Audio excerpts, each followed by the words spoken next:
September 5th, 2025. You're looking at my favorite coffee cup. This is the Diamond Lake Ranger District cup. And, you have a cup that just becomes your favorite cup. That's my favorite cup. It's got a big handle, easily get my hand into.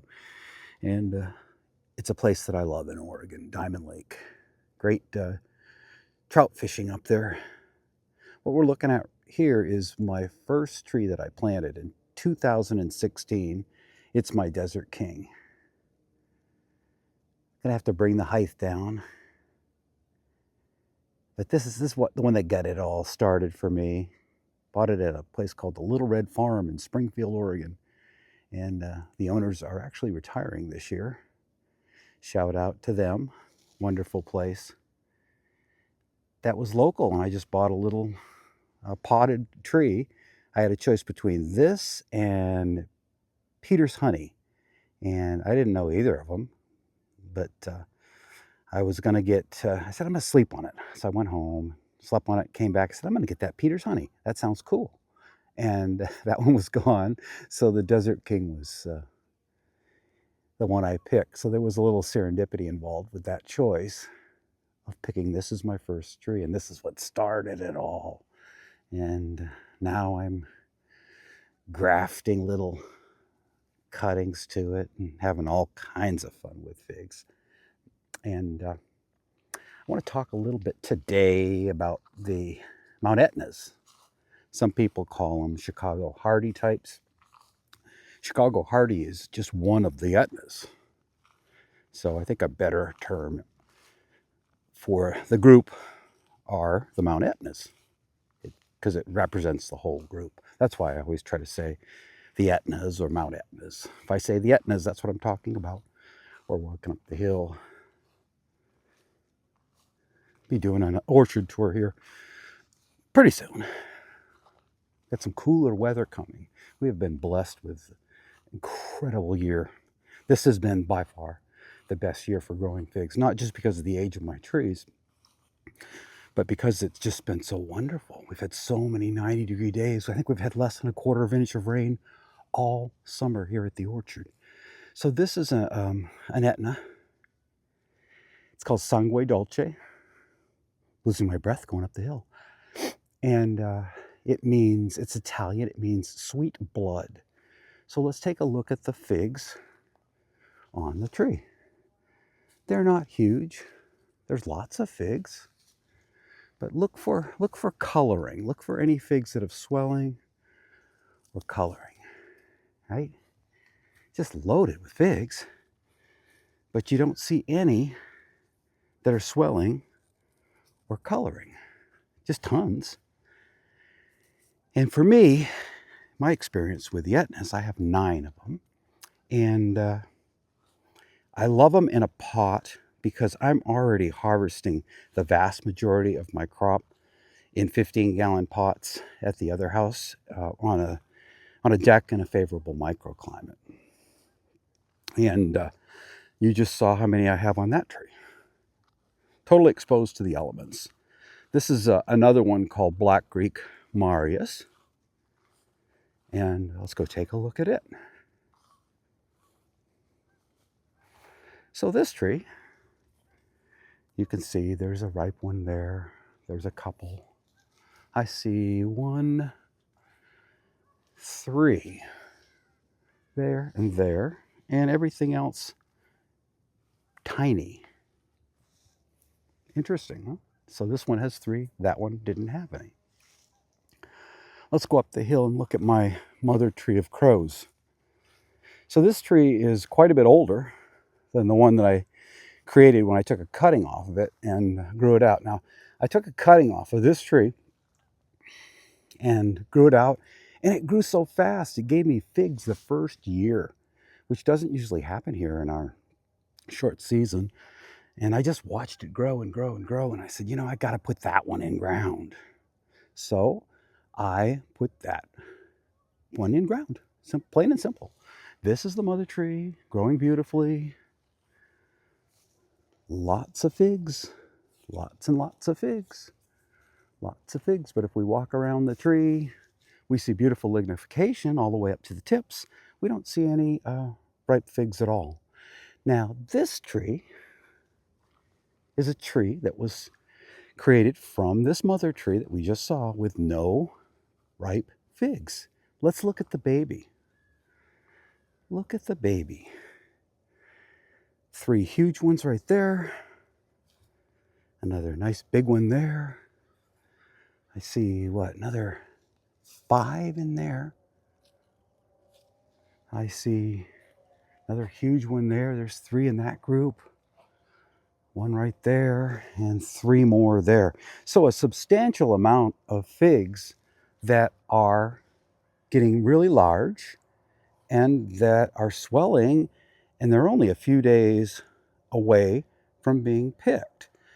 Now, if this was the only crow's tree that I had, I would be tempted with my small sample size to say, oh, that's the one you want. That's the best one. It's the most precocious. It'll put figs on earlier. It yada, yada, yada, right? Because I would have a confirmation bias from this one tree. But having 9 of the Etnas and watching them over the years, I can tell you that this is just a tree that is performing better than the other trees. So if you're trying to base your judgment of any of the Etnas on one tree that's growing great, you might have this baby crows, right? Versus the mother.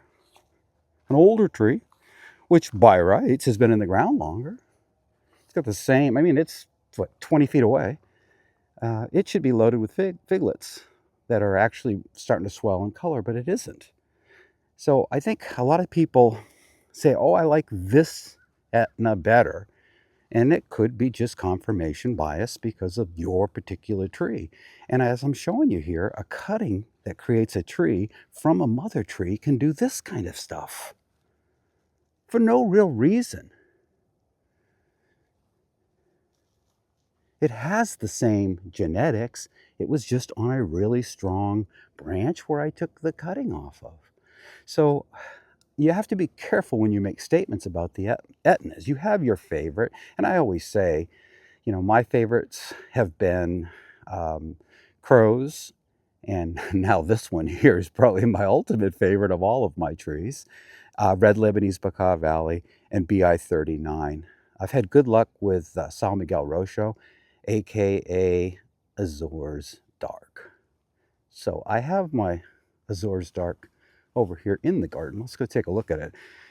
So I brought the pot down, the 15-gallon pot, and I'm going to gift it to my neighbor. And I realized it needed root pruning, and she's kind of a petite thing, and I don't think she's going to have an easy time doing that. So I said, why don't you let me hang on to it through the summer?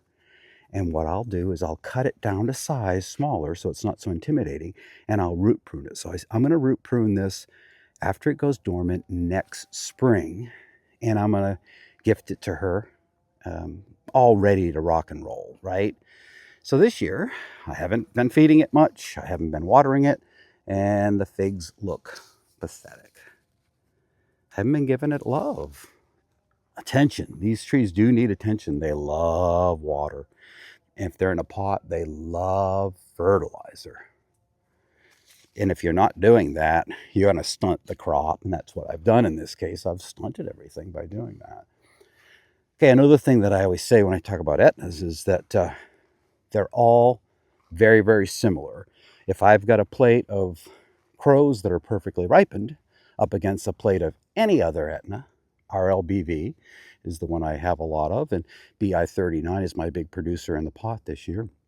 If I have them on a plate and they're all perfectly ripened, there is not a person on the planet that could tell them apart, including myself. They're all so similar.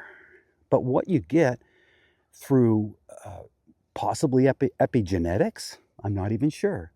What you get from time to time is one tree that becomes the tree. So in all likelihood, I'll probably end up keeping this crow's and taking the mother tree out and maybe either digging it up and gifting it away or turning it into cuttings. I don't know what I'm going to do with it, but I only need one crow's, and this one's performing like a champ.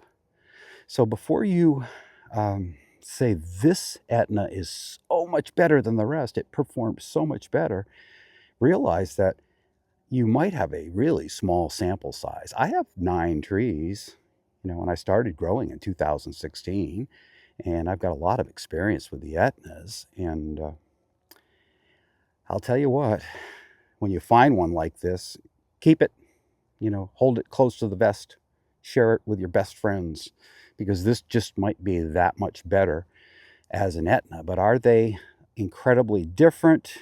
Oh, I don't think so much. I think they're all very similar.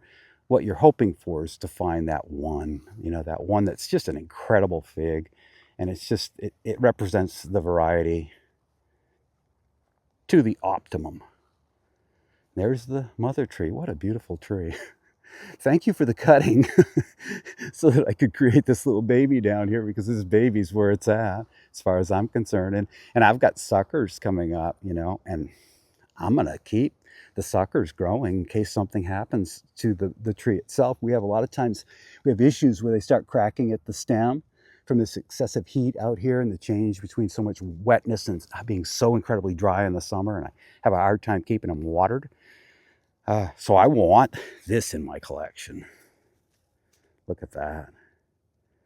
I also say that where we're at in the Willamette Valley in our zone 8B, this is a tree that generally is a really great choice to grow in a pot, because I get them to begin ripening at the beginning of September, just like this in-ground tree.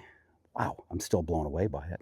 But I get them to ripen in the beginning of September in a pot, and I get almost the whole crop in a pot, whereas in a typical year, I get only a percentage of my Mount Etna crop here in my totally exposed orchard. Now, if you're growing in town with urban heat or up against a building, you might get the whole crop.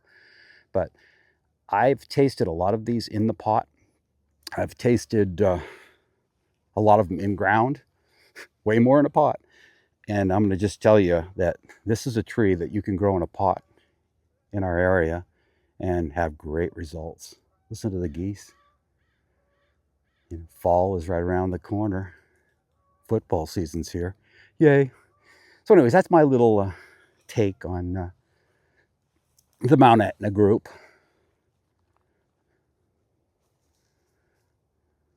None are ready to be picked. So, all right, I got to let you go. Got to get back to watering. I've been negligent about watering here through this really hot period. I'm trying to give my trees a big drink. We're about to have a massive change in temperatures. We're going to go from, we've been in the 90s. Next week, we're looking at potentially getting some rain in the 60s. And I'll tell you what that does to figs and the flavor of figs. Blah. We still have some good weather ahead of us. We'll still get some great figs, but dose of reality is coming next week. I've been there, done that, and I understand how fortunate we are to have the conditions that we've had this year. And I feel blessed, and I hope you all are being blessed right now by a great season, great life, great family, and great fortune. Take care. We'll see you on the next one, and looking forward to walking over to my campaniere. I've got them drying on the tree right now. I got to have a few figs this morning. Okay, take care. We'll see you soon.